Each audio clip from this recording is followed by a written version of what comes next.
arkadaşlar, Hamarat Bebek YouTube kanalıma hepiniz bir kez daha hoş geldiniz. Bugün sizlere yapımı oldukça kolay ve görünümü çok şık olan kız bebeklerimiz için uygun bu yeleğimizin yapımını paylaşmak istiyorum arkadaşlar. Yeleğimiz tam 1 yaş bebeklerimiz için uygun. En uzunluğumuz 26 santim, boy uzunluğumuz 32 santim arkadaşlar. Düz, haroşa ve Selanik örgü tekniğinin bir arada kullandığımız bir yelek oluşturduk. Yeleğimiz için Alize Baby Best kullandım arkadaşlar. Biliyorsunuz Alize Baby Best 240 metre ve 3,5 numara şiş kullandım. Bir yumaktan biraz fazla. 1,5 yumak kadar gitmedi ama bir yumaktan biraz fazla ip kullandım. İnci düğmelerle süsledim arkadaşlar ve toplamda 3, 6, 9 tane inci düğme kullandım. Bunun 3 tanesi yeleğimizin ön düğmeleri için, geri kalan 6 tanesi de papatyalarımızı süslerken kullanmış olduğumuz düğmeler. Tabi bu ortalara istediğiniz şekilde aksesuar edebilirsiniz ama inci düğmeyle daha düzgün, daha güzel duracağını düşündüğüm için ben düğmelerle süsleyerek aksesuar ettim. Şimdiden hepinizin eline emeğine sağlık diliyorum. Dilerseniz detaylı anlatımına geçelim.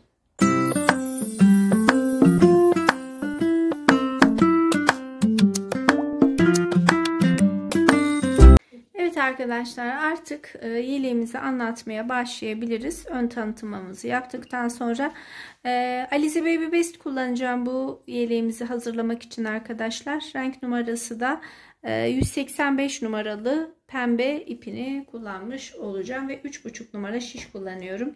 Tabi elinizin ayarına göre 4 veya 3,5 numarayı tercih edebilirsiniz. Şimdi şişimize 40 ilmek takarak başlıyoruz arkadaşlar ve bu 40 ilmeğimizi toplamda 5 sıradan oluşacak şekilde haroşalarımızı örüp gelelim. Çok kolay ve gösterişli bir yelek modeli olacak.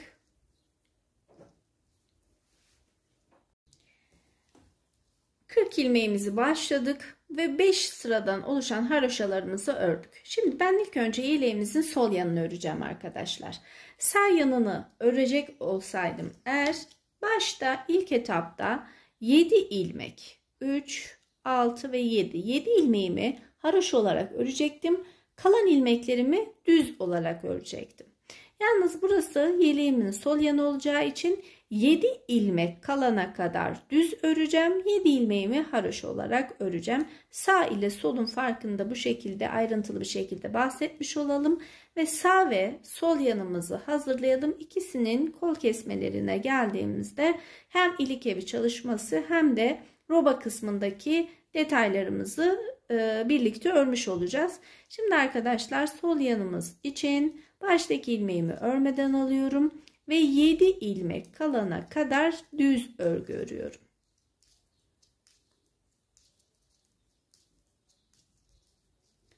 Dediğim gibi sağ yan örmüş olsaydım 7 ilmek haroşa ile başlayacaktım.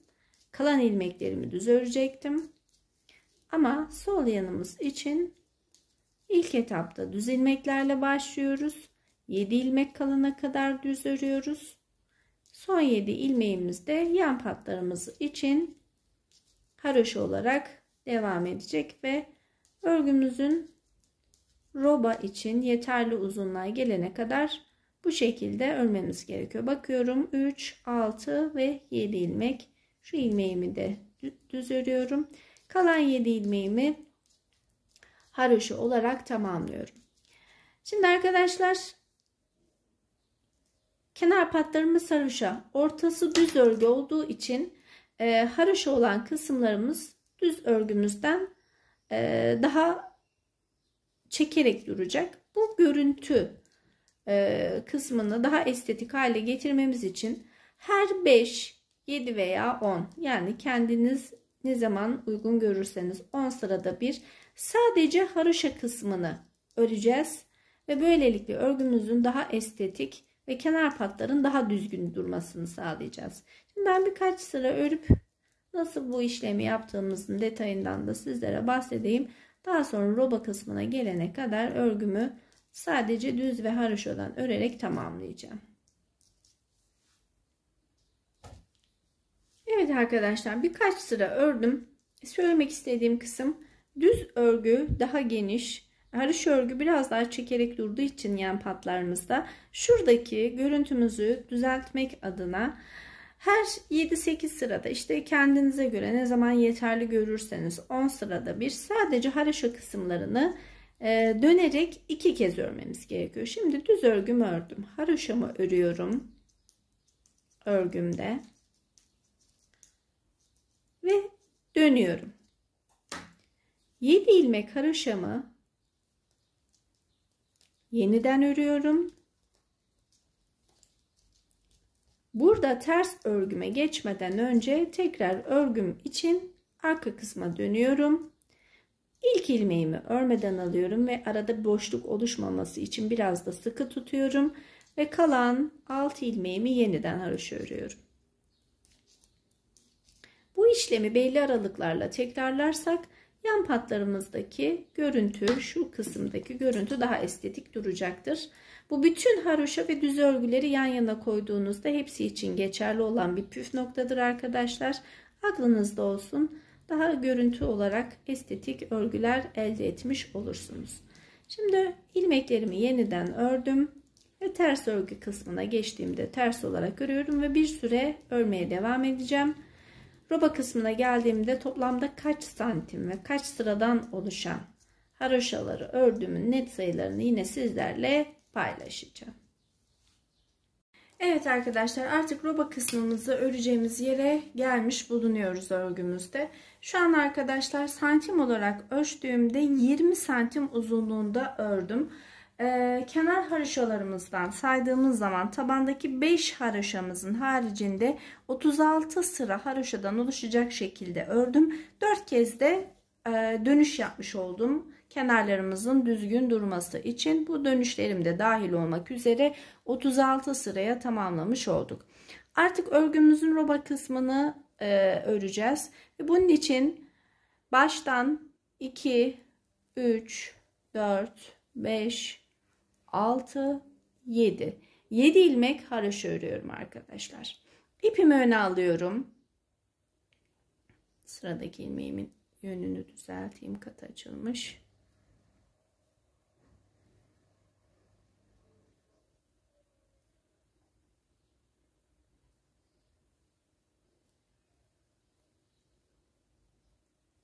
Evet.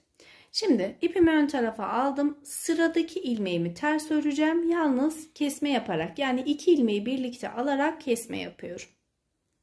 Terslerimde. Gördüğünüz gibi bir ilmek eksilttim. Düzümü normal örüyorum arkadaşlar. Bir ters bir düz örüyoruz ama her ters örgümüzde ikisini birlikte alacağız ilmeklerimizin. Keserek.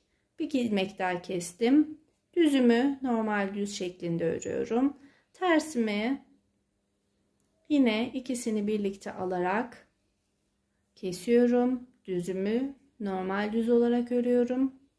Yine ikisini birlikte alarak kestim. Eksiltme yapacağız arkadaşlar. Yani roba kısmımızda düzlerimizi normal düz, terslerimizi keserek alıyoruz. Bir düz, bir ters. Bir düz, bir ters. Her tersimizi 2 ilmeği birlikte alarak. Bir düz, bir ters, bir düz ve son kez tersimizi ikisini birlikte alarak kesiyorum. Ve kalan 7 ilmeğimi haroşa olarak sıramı tamamlıyorum. Şişimizde toplam kaç ilmek oluştu sayalım. 2, 4, 6, 8, 10, 12, 14, 16, 18, 20, 22, 24, 26, 28, 31 ilmek kalmış oldu şişimizde. Örgümün arka kısmına dönüyorum arkadaşlar. Yine baştan 7 ilmek haroşalarımı örüyorum. Terslerimizi normal ters olarak öreceğiz arkadaşlar. Gördüğünüz gibi düzlerimizde gayet belirgin bir şekilde düz ilmek olarak duruyor. Bir ters bir düz, ilmeğimin geliş yönüne göre bu sıramı da tamamlıyorum.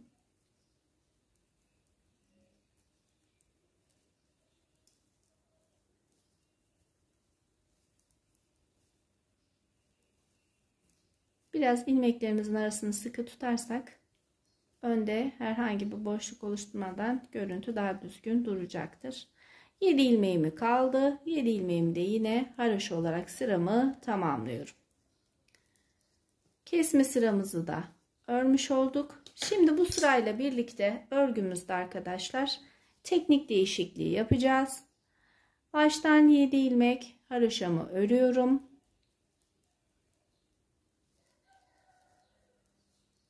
Tersimi yine ters ilmek olarak alıyorum. Düz ilmeğimi artık burada arkadaşlar Selanik tekniği uygulayacağım. Selanik tekniğinde normal düz olarak şu kısımdan değil, bir alttaki oluşmuş olan boşluktan şişimizi geçiriyorduk. Hatırlarsanız Selanik tekniğiyle düz öreceğim bundan sonra düz ilmeklerimi. Bakın gördüğünüz gibi burada çok belirgin bir şekilde yuvamız var. Bir alttaki boşluktan geçirerek düzlerimi örüyorum. Bir ters, bir düz, düzlerimiz bir alttan.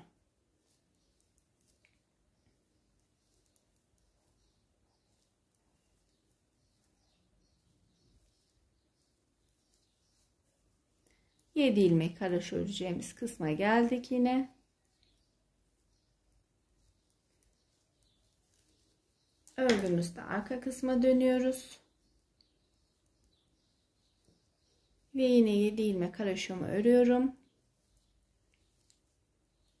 Ve yine düzlerimiz bir alttaki kısma bakarak.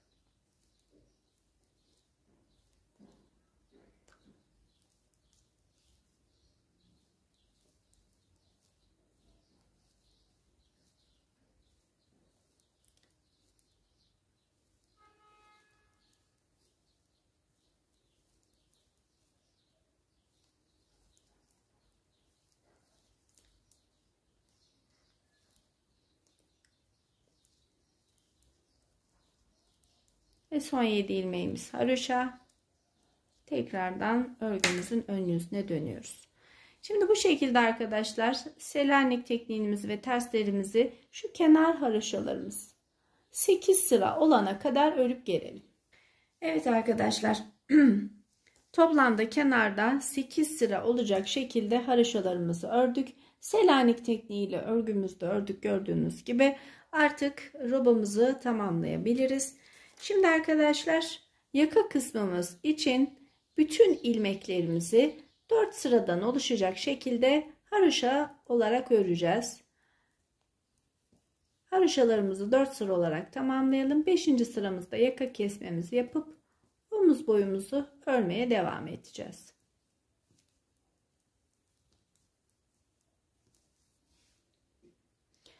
Evet, 4 sıradan oluşan haroşalarımızı da gördüğünüz gibi tamamlamış olduk. Şimdi 5. sıramızda yeleğimizi sol yanına ördüğümüz için diğer başa kadar örmemiz gerekiyor. Kesimi diğer başımızda yapacağız arkadaşlar.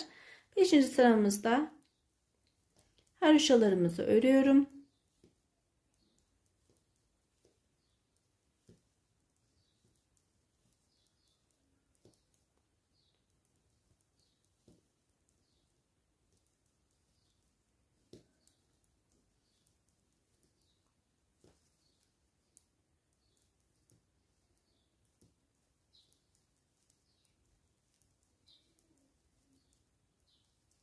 Yeleğimizde dönüyorum. Burada kesmemize başlıyorum. Baştaki ilk ilmeğimi örmeden aldım. Yanındakini örüyorum. Arkadaki ilmeğimi üzerinden atlatıyorum ve 1 2 3 4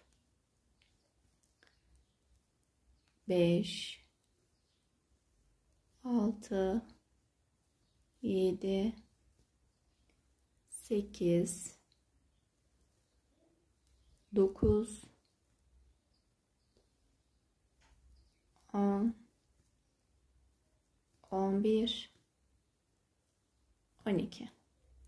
Kalan ilmeklerimize bakalım. 2 4 6 8 10 12 14 16 18 19.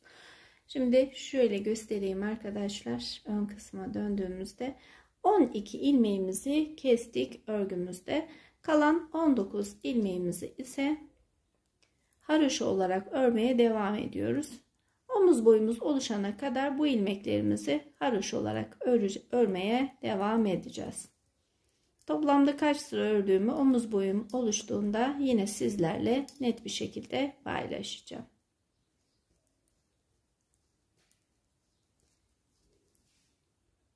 Evet arkadaşlar, şimdi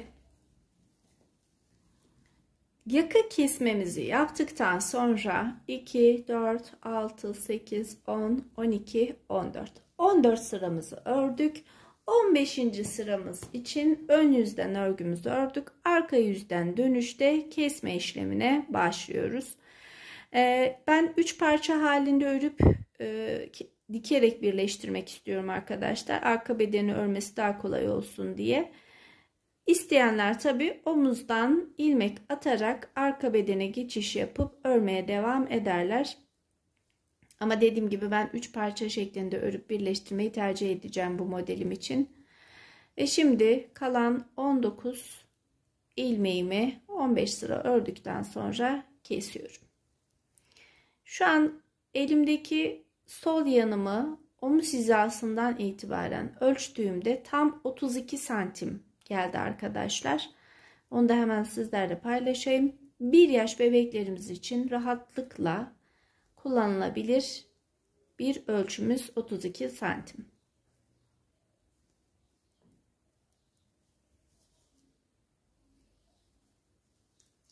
Biraz ipimi uzunca bırakacağım. Dikerken kullanmak için ve son halini paylaşalım. Yeleğimizin sol yanını. Gördüğünüz gibi çok kolay, pratik bir çalışma yapmış olduk. Şimdi gelelim sağ yanımızın örgüsüne devam etmeye arkadaşlar. İlk başta sol yanı anlatırken sağ yan içinde modelimizi nasıl kurmaya başladığımızın söylemiştim arkadaşlar. Şimdi sol yanımızı belli bir süre ördüm. Ne kadar ördüm onu da sayısını vereyim sizlere. Taban 5 sıra haroşasının haricinde 2, 4, 6, 8, 10, 12, 14, 16, 18, 20, 22, 24, 26, 28, 29. 29 sıra ördüm. 30. sırayı örmeye başlıyorum. 30. sıramla birlikte ilik evi açmaya başlayacağız artık. Toplamda 3 kez ilik evi açacağım arkadaşlar ve 9 sıra haroşa arayla sadece şu kısımlarında olmasını istiyorum. İsterseniz boy olarak da ilik evi açabilirsiniz 5 kez olmak üzere. Ya da kendiniz aksesuar çalışması olsun diye her 5 sıra arayla 4 kez de açabilirsiniz. Tamamen tercih size kalmış. Örgünün nasıl durmasını istiyorsanız bu şekilde ayarlayabilirsiniz. 30. haroşa sıramı örerken birinci ilik evimi açıyorum arkadaşlar. Baştan 3 ilmek haroşalarımı ördüm. Bir kez doluyorum. 2 ilmek birlikte alarak kesiyorum ve böylelikle birinci ilik evimi açmış oldum. Her 9 sıra arayla 3 kez bu işlemi tekrarlayacağım. Ve örgümü yine örmeye devam ediyorum şu kısma kadar arkadaşlar. Bu kısım toplamda kaç haroşa demiştik? 36 haroşa boyu demiştik. 36 haroşa boyuna geldiğinde diğer yanımızdaki yapmış olduğumuz çalışmanın aynısını sağ yanımız için de yapacağız. Evet arkadaşlar 36 sıramızı oluşturmuş olduk sağ yanımız için. Gördüğünüz gibi artık buradaki roba çalışmamızı yapabiliriz. Bunun için tıpkı sol yanımızdaki gibi arkadaşlar. İlk önce bu kez yan patımız olan 7 ilmek haroşa ile başlayacağız. 7 ilmek haroşalarımı örüyorum.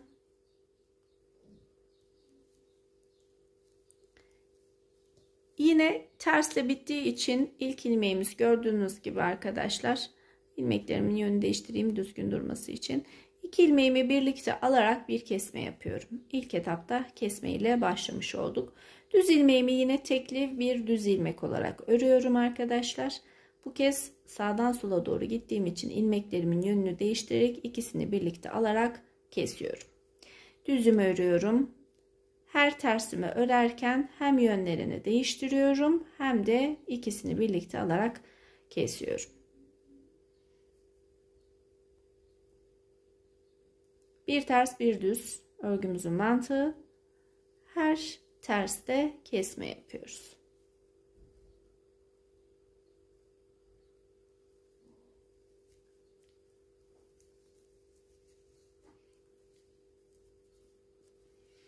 Düzümü ördüm. Terslerimizin yönünü değiştiriyorum ve ikisini birlikte alıyorum. Başa kadar bu mantıkla devam ediyorum. Son 7 ilmeğim kalana kadar, daha doğrusu son 7 ilmeğimiz yine kenarlarımız için haroşa olacak arkadaşlar.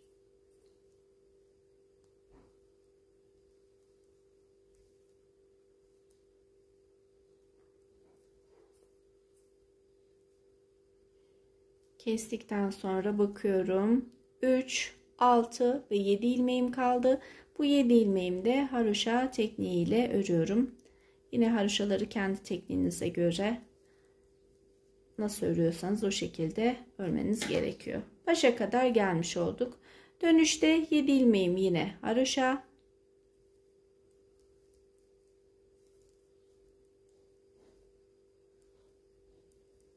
İlk ilmeğimiz arka kısma düz düştü arkadaşlar. Gördüğünüz gibi düz, ters, düz, ters, düz, ters şeklinde başa kadar gidiyorum.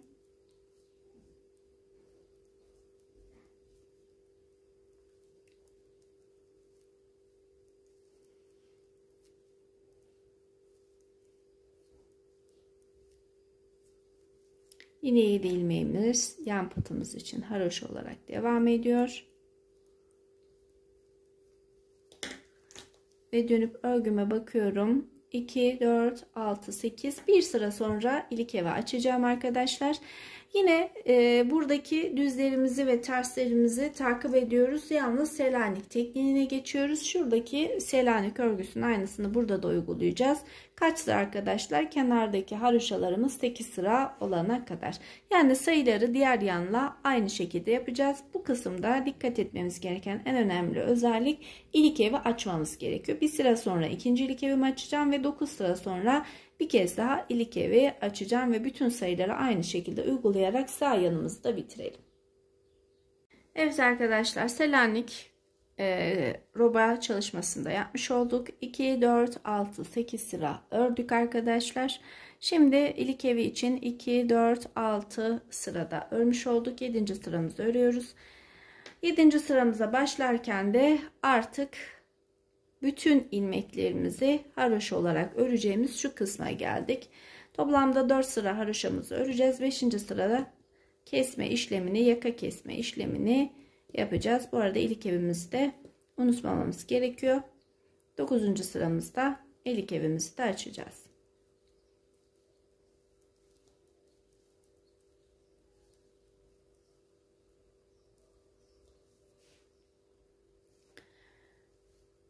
Evet arkadaşlar, 4 sıradan oluşan haroşalarımızı da tamamlamış olduk. Şimdi 5. sırada kesme işlemlerine başlıyoruz. Bu kez ön yüzden kesiyoruz arkadaşlar. Sağ yanımızda olduğu için yan patımızdan başlayarak 2, 3, 4, 5,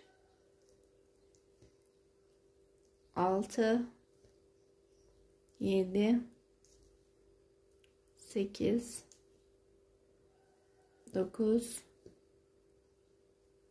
10, 11 ve 12 kez kesmemizi yaptık.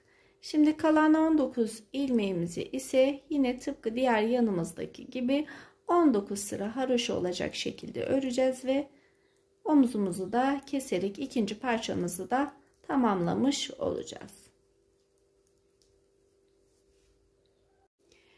Evet arkadaşlar, ön kısımlarımızı sağ ve sol olarak tamamlamış olduk. Artık arka beden çalışmasına başlayabiliriz. 1 metre uzunluğunda ipimizi bırakıyoruz ve toplamda şişime 68 ilmek 68 ilmek takarak başlıyorum. Şimdi neden 68 ilmek takıyorum arkadaşlar? Önlerimiz 40 ilmek sağ, 40 ilmek sol, toplamda aslında 80 ilmek yapıyor.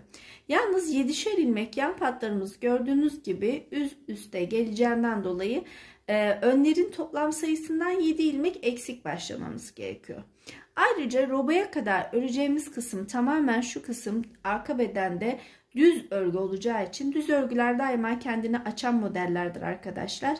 Öndeki sayıdan 5 ilmek daha eksik başlamak arkanın daha orantılı ve güzel duracaktır. Estetik açısından ve geniş, çok fazla kendini açmayacaktır. Bundan dolayı da arka bedenimizi 12 ilmek ön bedenin toplamından eksik başlamak uygundur. Bu bütün düz örgüler için geçerli arkadaşlar. Arka beden daima zaten üst üste gelecek ilk evlerinden dolayı eksik başlanır. Eğer bir de düz örgü olarak öreceksiniz, bir 5 ilmek daha eksik başlamak örgümüzü daha güzel gösterecektir. Şişimizde toplamda şimdi 68 ilmek takıyorum. Ve bu 68 ilmeğimizi 5 sıradan oluşan haroşalarını öreceğiz. Ve roba kısmına kadar 20 santim, toplamda şurası 20 santim. 20 santim olana kadar örgümüzü düz örgü olarak örüp gelelim. Evet arkadaşlar, örgümüzün arka beden kısmını ördük. Tam roba çalışması yapacağımız yere kadar geldik. 20 santim uzunluğunda ve kenarlardan ölçtüğümüzde şu an şuradaki selanik çalışmasını yapacağımız yere kadar gelmiş olduk. Şimdi burada şöyle bir ayrıntı var arkadaşlar. Arka kısmımızı 68 ilmek olarak başlamıştık. 68 ilmeğimizi 56 ilmeğe düşürmemiz gerekiyor burada kesmelerimizi. Yani 12 ilmek hem keseceğiz hem de bir ters bir düz selanik örgümüzü uygulayacağız. Şimdi belli aralıklarla, peki bu 12 ilmeği nasıl keseceğiz? 12 ilmeği belli aralıklarla arka kısımda keserek ilerleyeceğiz. Yani düşüreceğiz ve sayacağız. Tam 12 kez kesme yapmamız yeterli olacak. Arka kısmımızın toplamda 56 ilmek kalmasını istiyorum. Baştan 7 ilmek haroşa olarak ördüm gördüğünüz gibi. İlk ilmeğimizi ters olarak başlıyorduk. Şimdi burada ters olarak başlayacağım ama 2 ilmeğimin yönünü değiştirerek daha düzgün bir kesme yapmak istiyorum ve birinci kesmemi yapmış oldum. 1 2 3 4 kez ördüm. Bir ters bir düz olarak ve ikinci kesmemi yapıyorum. Gördüğünüz gibi. Tekrar düz örüyorum. Ters örüyorum. Düz örüyorum ve üçüncü kesmemi yapıyorum.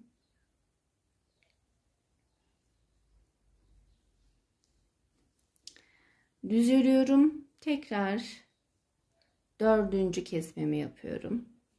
Yani rastgele belli aralıklarla 4 kez kesmiş olduk.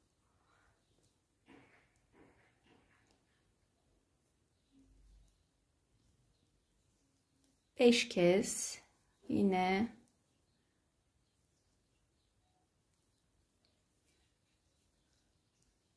altıncı kez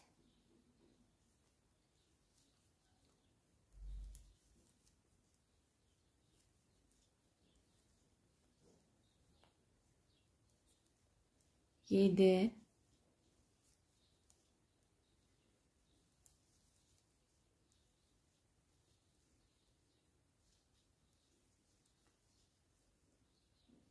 sekiz,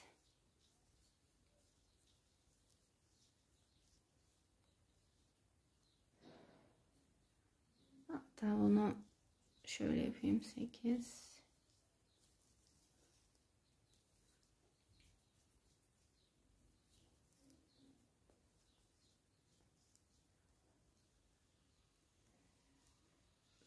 9,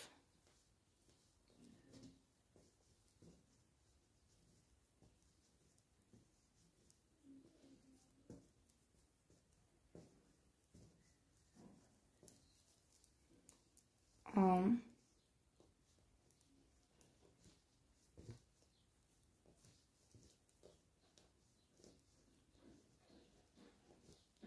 11,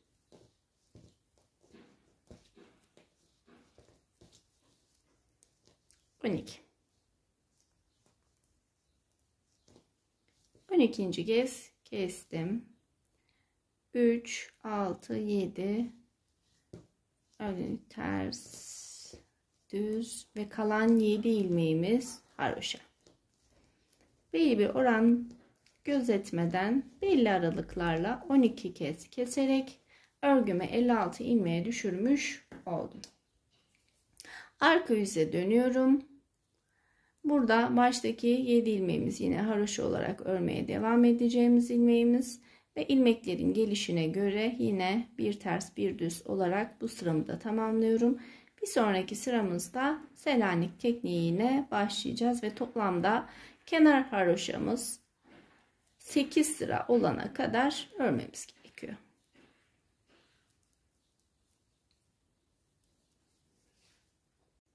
Evet arkadaşlar, 8 sıra kenarlardaki haroşalarımızı saydığımızda 8 sıramızı tamamlamış olduk ve orta kısmımızdaki Selanik örgümüzü ördük roba kısmımızda. Şimdi yapmamız gereken işlem arkadaşlar, haroşalarımızı örmeye başlayacağız. Yalnız haroşalarımızı omuz hizamız oluşana kadar örmemiz gerekecek. Toplamda 2, 4, 6, 8, 10, 12, 14, 16, 18, 20. 20 sıra şuradaki haroşalarımızın sırası, 20 sıra kadar örmemiz gerekiyor.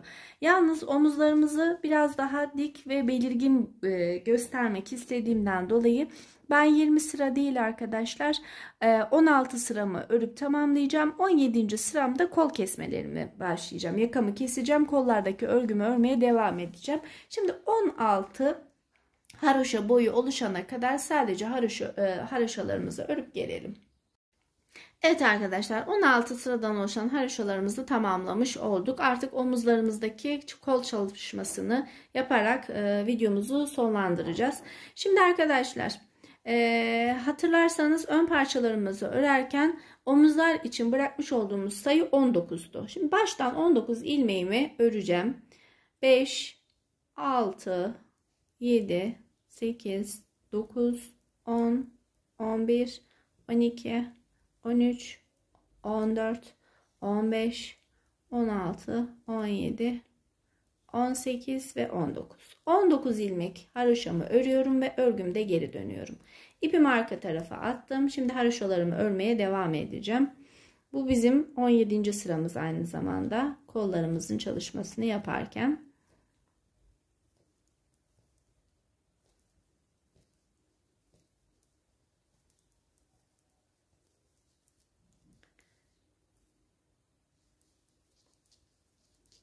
Başa kadar geldim ve tekrar dönüyorum.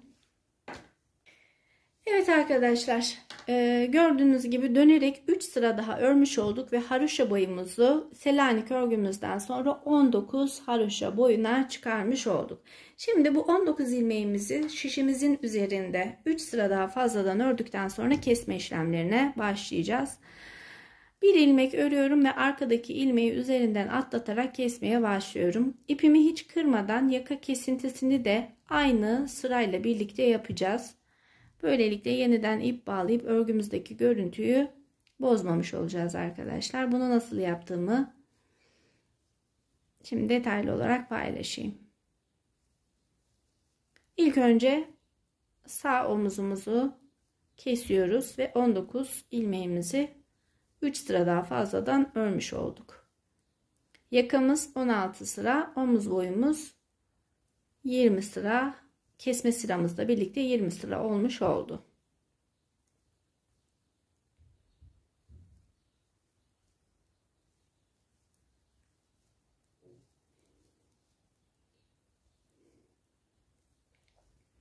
Son ilmeğimi kestikten sonra şimdi tekrar yakadan kesintiye devam etmem gerekiyor. Şuradaki ilmeğe geçiş yapmam gerekiyor. Şuradaki 3 sıranın üzerinden ipimi yürüterek. Nasıl yapacağım arkadaşlar? Gördüğünüz gibi kenarlarda şöyle tomurcuklarımız, yani dönüşlerde oluşan haroşalarımızdaki iplerimiz var. Buradan ipimi sanki bir ilmek varmış gibi alarak yürütüyorum. Bir alttakinden şişimi geçiriyorum. Sanki bu bir ilmekmiş gibi ipimi bir alta geçiriyorum. Ve son kez 3. sıramda da ipimi şişimin yardımıyla geçiriyorum ve şu an yaka kısmına şu kısımdan iniş yapmış oldum. Gördüğünüz gibi gayet düzgün bir şekilde geçişimizi sağlamış olduk. Omuzlarımızda dikişimizi sağlayacağız. Şimdi sıkı bir şekilde yakadan ilk ilmeğimi alıyorum. Burayı sık almakta fayda var. Aranın düzgün durması için gördüğünüz gibi. Şimdi kesmelerimize devam ediyoruz. Ortada 18 ilmek kesmemiz gerekiyor. 3, 4, 5. Bu arada geriye dönük kesmiş olduğumuz yeri de gösterelim. Gördüğünüz gibi gayet düzgün bir şekilde kesmemizi yaptık ve ipimizi de hiç kırmadık.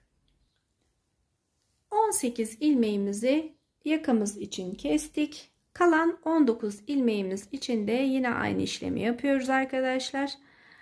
Dönerek 3 sıra daha öreceğiz ve 4. sıra kesme sıramızı yapacağız. 20 sıraya sol yanımızı da tamamlamış olacağız. Birinci sıramı ördüm. 17 olmuş oldu. 16 idi sıramız.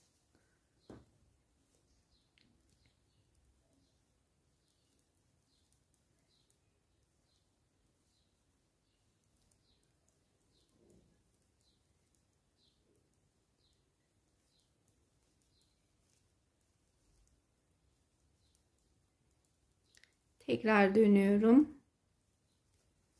18. sıramı örüyorum. Evet, dönerek 3 sıramız daha ördük ve diğer yakamızın kesintisine yaptık. Ama sadece şurada bir kavis oluşturmakta arkadaşlar. Omuzlarımızın biraz daha belirgin ve düzgün durması açısından. Şimdi biraz daha dikiş payı olduğuna göre yakın bir şekilde keselim ve omuzlarımızdan başlayarak yeleklerimizin 3 parçasını dikerek birleştirelim ve süsleme aşamasına geçelim. Evet, birinci kısmımı diktim arkadaşlar. Bu şekilde gördüğünüz gibi gayet şık ve güzel bir yelek oluşturduk. Şimdi ikinci kısmımızı yine sizlerle birlikte dikelim. İlk önce haroşa sıralarımızı karşılıklı ilmekleri birbirine denk getirerek dikelim.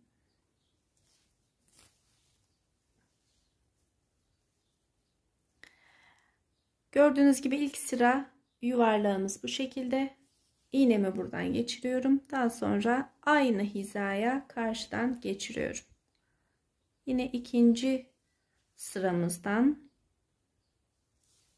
ve karşıdan. Ön yüzden dikiyorum arkadaşlar. Arka yüzden dikiş yapmıyorum. Yeleğimizin dış yüzünden ve aynı sıraları birbirine karşılıklı denk getirerek dikiyorum. Estetik şekilde dikiş elde etmenin tek yöntemi bu. Aynı hizalara denk gelmesi. Gördüğünüz gibi sanki hiç örgümüz birbirinden ayrılmamış şekliyle bir dikiş elde ettik. Peki düz kısımları nasıl dikiyoruz? Düzlerde kenarlarımızdaki son ilmeği örmeden alıyorduk ve dönüşte örüyorduk. Gördüğünüz gibi bu şekilde küçük V şekillerimiz oluştu. Şimdi bu V yuvalarımızın içerisinden iğnemizi karşılıklı geçirerek dikiş elde edeceğiz. Bakın şu yuvamdan bir öncekine geçiyorum. Aynı hizanın bir altından da geçiriyorum. Ve daha sonra burayı biraz iğnemi çekerek sıkılıyorum ve birleştiriyorum. Gördüğünüz gibi. Bir kez daha yapalım. Yeleğimizi gösterecek olan tamamen estetik bir şekilde detaylı dikişlerimiz, süslemelerimizdir arkadaşlar. Ne kadar ince ve hassas çalışırsanız o kadar güzel ürün elde etmiş olacağız. Bunun için dikişlerimize çok önem veriyoruz ve süsleme aşamamızı gayet temiz çalışarak güzel bir ürün. Bakın şu kısımda bir karşılıklı iğne aldık, bir ayrıklık oluştu. Şimdi burayı iğnemizi çekerek birleştiriyoruz ve düz örgümüzü diktik gördüğünüz gibi. Gayet güzel ve estetik oldu. Şimdi bu şekilde hizamızı takip ederek ilk ilmek haroşamızı ördüğümüz yere kadar dikelim. Evet, gördüğünüz gibi arkadaşlar dikişimizi de sağladık. Şimdi iğnemi arka tarafa geçiriyorum. İpimi buraya sabitleyeceğim.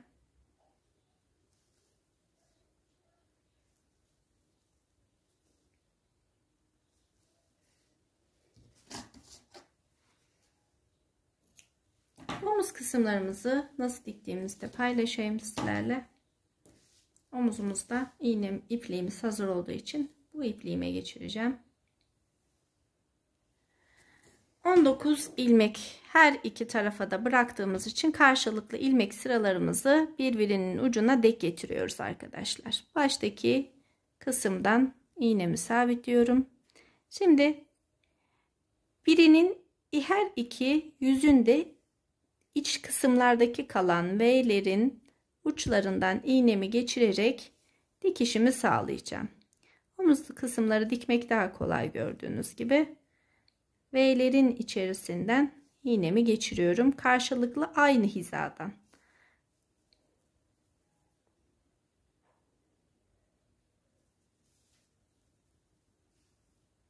Evet arkadaşlar, omuz kısımlarını da diktik. Yeleğimizin düğmelerimizi de tamamladık. Gördüğünüz gibi yapımı çok kolay ve basit. Oldukça şık görünen bir yelek elde ettik. Şimdi yeleğimizi papatyalarla süsleyeceğiz arkadaşlar. Toplamda 6 kez papatya yapacağım değişik renklerde. Yine siz de yeleğinizin rengine göre istediğiniz şekilde, istediğiniz renklerde yapabilirsiniz. Bir tanesinin çalışmasını birlikte yapalım.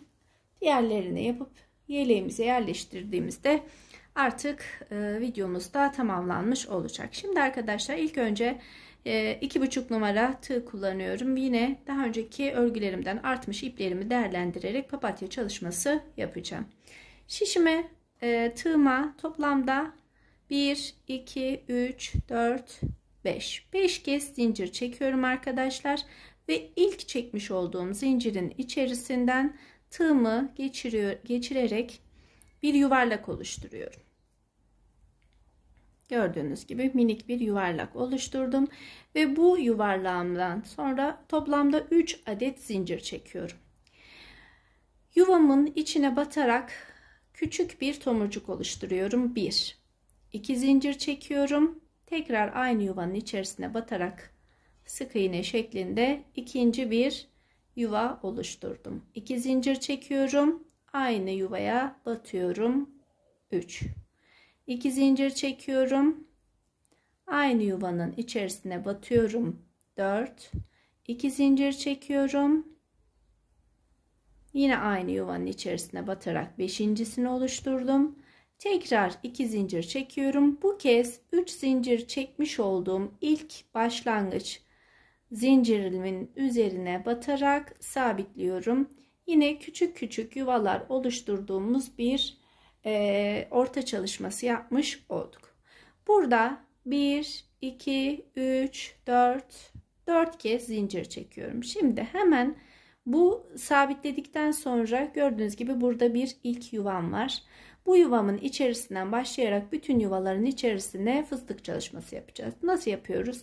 Tığımıza bir kez doluyoruz. Bu yuvanın içerisinden geçirerek ipimi bir kez çıkarmış oldum. Tekrar doluyorum. İkinci kez, üçüncü kez, 4, 5, 6 ve 7. 7 kez tığıma ipimi doladım ve 7'sini birlikte çekerek buraya ipimi sabitliyorum. Daha sonra 4 kez zincir çekiyorum ve yine aynı yuvanın içerisine batarak burada ipimi sabitliyorum. Birinci fıstık çalışmamızı yapmış olduk. Sonra yuvarlağımızın hemen yanındaki boşluğa geçiyoruz ve tığımızı buraya sabitleyip 4 kez zincir çekiyoruz. Gördüğünüz gibi tekrar tığıma doluyorum. Aynı yuvanın içerisine 7 kez dolayarak batıyorum. 3, 4, 5, 6 ve 7.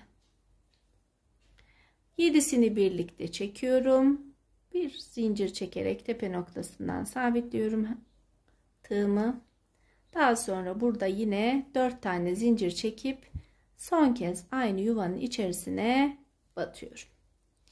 Yanındaki boşluğa geçiyorum. Ve yine 1, 2, 3, 4 kez zincir çekiyorum. Ve doluyorum. 2, 3, 4, 5, 6 ve 7. 7. kez çektikten sonra hepsini birlikte alıyorum ve yine 4 zincirimi çekiyorum. Bakın 3 kanatlı papatyamızı oluşturduk. Toplamda 6 kez yuvamız var Ve 6 yuvamızı da bu şekilde dolduracağız. Evet, son birleştirmemizi de yaptık. Gördüğünüz gibi 6 kanattan oluşan yuvarlağımızı. Şimdi papatyamızı oluşturduk gördüğünüz gibi arkadaşlar. 2 adet. Şimdi bu papatyamız için nasıl bir çalışma yapacağız? İlk etapta dikiş için uygun bir iğnemi seçeyim.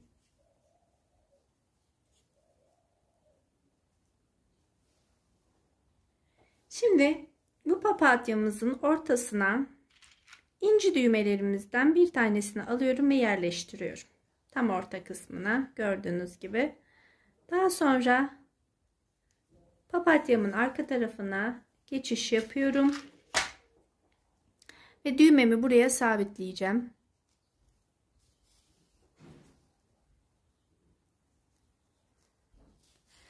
Her iki kanattan da sıkıca dikiyoruz düğmelerimizi. Sadece görsel olarak bu ince düğmeleri dikiyorum arkadaşlar. İsteyenler farklı bir çalışmada yapabilirler. Sadece orta kısmının düzgün ve güzel görünmesi için gördüğünüz gibi papatyamı yapmış oldum. Şimdi örgümün rastgele istediğiniz yerlere dikebilirsiniz. Şu kısmına dikmek istiyorum ben. Dikkatli bir şekilde kenarlarından papatyamızı örgümüze yerleştiriyoruz.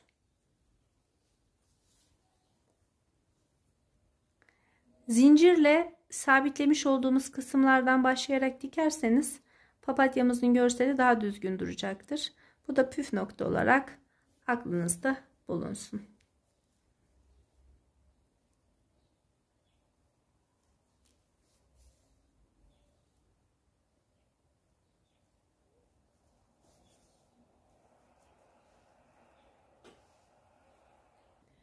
Evet, birinci papatyamızı dikmiş olduk gördüğünüz gibi. Gayet şık oldu arkadaşlar. Şimdi diğer yanımız için de aynı papatyaları dikeceğiz. Dediğim gibi istediğiniz renkleri tercih edebilirsiniz. Toplamda 6 kez önlerini bu şekilde süsleyeceğim. Yine ön tanıtım videosunda bitmiş halini sizlerle paylaşmıştım. Videoma katıldığınız için hepinize teşekkür ediyorum arkadaşlar. Yeni videolarda yeni el emeği ürünlerimizi anlatımında görüşmek dileğiyle. Sevgiyle kalın, takipte kalın, hoşça kalın.